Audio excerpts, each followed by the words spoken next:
Shalom, salam damai sejahtera Bapak Ibu, Saudara dan Saudariku seiman. Senang berjumpa kembali dengan Anda dalam permenungan harian Sabda Tuhan, Embun Sabda, Kamis 19 Agustus 2021. Semoga Anda semuanya dalam keadaan yang sehat walafiat, tetap semangat, tetap tersenyum, tetap berpengharapan pada Tuhan kita Yesus Kristus. Anda selalu dalam lindungan kasih Tuhan. Buat yang sakit, dalam nama Tuhan Yesus, Anda sembuh. Mari kita siapkan hati, siapkan diri kita untuk mendengarkan dan merenungkan firman Tuhan. Tuhan sertamu dan sertamu juga. Inilah Injil Yesus Kristus menurut Matius. Dimuliakanlah Tuhan.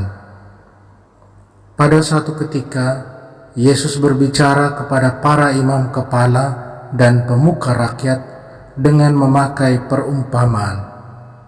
Ia bersabda, hal kerajaan surga itu seumpama seorang raja yang mengadakan perjamuan nikah untuk anaknya. Ia menyuruh hamba-hambanya memanggil orang-orang yang telah diundang ke perjamuan nikah itu, tetapi mereka tidak mau datang. Raja itu menyuruh pula hamba-hamba lain dengan pesan, katakanlah kepada para undangan, hidanganku sudah kusediakan, lembu-lembu jantan dan ternak piaraanku telah disembelih, semuanya telah tersedia, datanglah ke perjamuan nikah ini. Tetapi para undangan itu tidak mengindahkannya. Ada yang pergi ke ladangnya, ada yang pergi mengurus usahanya, dan yang lain menangkap para hamba itu, menyiksa dan membunuhnya. Maka murkalah raja itu. Ia lalu menyuruh pasukannya ke sana untuk membinasakan pembunuh-pembunuh itu dan membakar kota mereka. Kemudian ia berkata kepada para hamba, perjamuan nikah telah tersedia, tetapi yang diundang tidak layak untuk itu. Sebab itu pergilah ke persimpangan-persimpangan jalan dan undanglah setiap orang yang kalian jumpai di sana ke perjamuan nikah itu. Maka pergilah para hamba dan mereka mengumpulkan semua orang yang dijumpainya di jalan-jalan, orang jahat dan orang baik, sehingga penuhlah ruangan perjamuan nikah itu dengan tamu. Ketika raja masuk hendak menemui para tamu, ia melihat seorang tamu yang tidak berpakaian pesta. Ia berkata kepadanya, hai saudara, bagaimana saudara masuk tanpa berpakaian pesta? Tetapi orang itu diam saja. Maka raja lalu berkata kepada para hamba, ikatlah kaki dan tangannya dan campakkanlah orang itu ke dalam kegelapan yang paling gelap. Di sana akan ada ratap dan kertak gigi. Sebab banyak yang dipanggil, tetapi sedikit yang dipilih. Demikianlah Injil Tuhan. Terpujilah Kristus. Saudara dan saudariku seiman yang terkasih dalam Tuhan Yesus, saya ajak Anda hari ini merenungkan selalu siap terima undangan Tuhan. Karena itu berbuat baiklah selalu. Saudara dan saudariku, apa yang bisa diceritakan, dikatakan oleh pesta pernikahan kerajaan kepada kita tentang kerajaan Allah?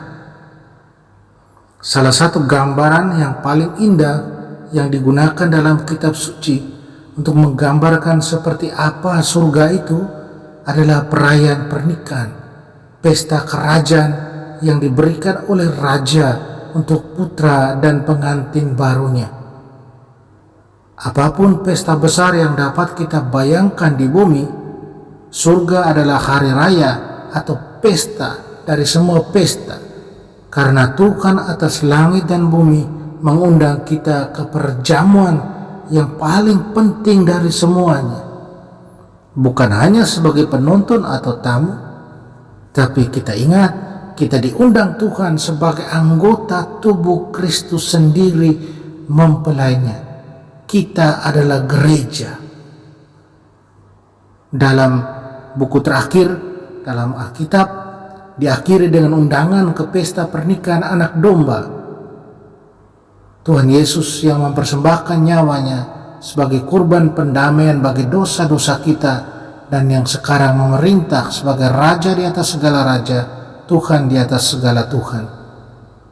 Kita bisa temukan dalam kitab Wahyu bab 22 ayat 17. Tuhan Yesus mengundang kita untuk bersatu dengan dirinya dalam kerajaan surgawi yang penuh dengan kedamaian, penuh dengan kebenaran. Saudara dan saudariku yang terkasih dalam Tuhan Yesus, mengapa perumpamaan Yesus tentang pesta pernikahan tampaknya seolah-olah berfokus pada seorang raja yang marah, yang akhirnya menghukum mereka yang menolak undangannya dan yang menganiaya hamba-hambanya? Perumpamaan Yesus mengandung dua cerita. Yang pertama berkaitan dengan tamu-tamu asli yang mendapat undangan untuk ke pesta pernikahan. Raja telah mengirimkan undangan jauh sebelumnya kepada setiap mereka yang dia undang, pada rakyatnya, sehingga mereka memiliki banyak waktu untuk bersiap diri untuk datang ke pesta itu. Betapa adalah satu penghinaan kepada raja ketika para tamu undangan kemudian menolak ketika saatnya untuk merayakan tiba. Mereka meremehkan permintaan raja karena mereka mengutamakan kepentingan mereka sendiri. Mereka tidak hanya menghina raja, tetapi juga pewaris takhta. Kemarahan raja dibenarkan karena mereka secara terbuka menolak memberikan penghormatan yang seharusnya mereka berikan kepada seorang raja, yang seharusnya diterima oleh seorang raja. Yesus mengarahkan peringatan ini kepada orang-orang Yahudi pada zamannya, baik untuk menyampaikan betapa Allah ingin mereka berbagi dalam sukacita kerajaannya, tetapi juga untuk memberikan peringatan tentang konsekuensi menolak putranya, Sang Mesias dan Juru Selamat mereka. Saudara dan saudariku terkasih dalam Kristus, bagian kedua dari cerita perumpamaan di atas berfokus pada mereka yang tidak memiliki hak atau undangan raja. Mereka yang tidak akan pernah mempertimbangkan untuk mendapatkan undangan seperti itu. Yang baik dan yang buruk di sepanjang jalan raya kehidupan. Di sepanjang jalan raya itu merujuk pada orang-orang bukan Yahudi dan orang-orang berdosa. Ini tentu saja adalah undangan kasih karunia, undangan berahmat. Undangan ini juga berisi peringatan bagi mereka yang menolak atau yang mendekati pesta pernikahan dengan tidak layak. Anugerah Tuhan adalah pemberian cuma-cuma, tetapi ingat juga merupakan tanggung jawab yang luar biasa. Saudara dan saudariku terkasih, Dietrich Bonhoeffer, seorang pendeta Lutheran dan teolog di Jerman yang mati karena imannya di bawah pemerintahan Nazi Hitler, dia membandingkan kasih karunia yang murah dan kasih karunia yang mahal. Dia katakan demikian: kasih karunia yang murah adalah kasih karunia yang kita limpahkan kepada diri kita sendiri. Pemberitaan pengampunan tanpa menuntut pertobatan. Kasih karunia tanpa pemuritan. Kasih karunia tanpa salib. Kasih karunia tanpa Yesus Kristus hidup dan berinkarnasi. Sedangkan kasih karunia yang mahal adalah Injil yang harus dicari lagi dan lagi.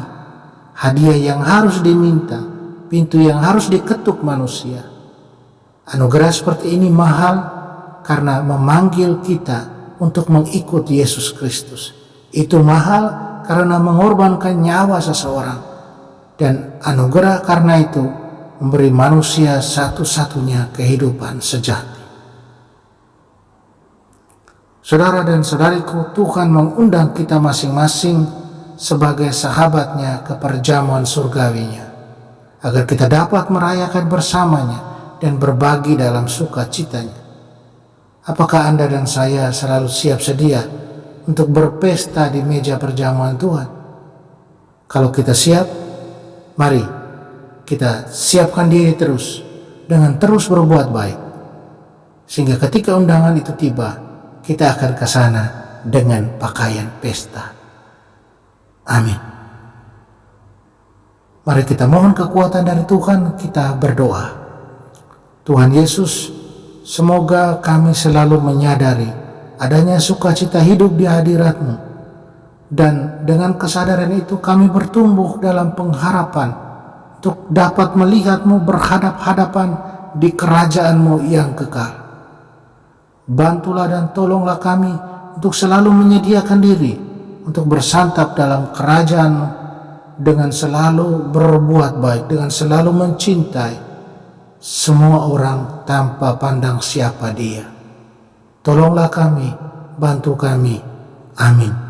Mari kita mohon berkat Tuhan serta-Mu dan serta-Mu juga. Kita sekalian dan semua orang yang kita sayangi dan kasih, segala usaha dan kerja kita dibimbing, dilindungi dan diberkati Allah yang Maha Kuasa, Bapa dan Putra dan Roh Kudus. Amin.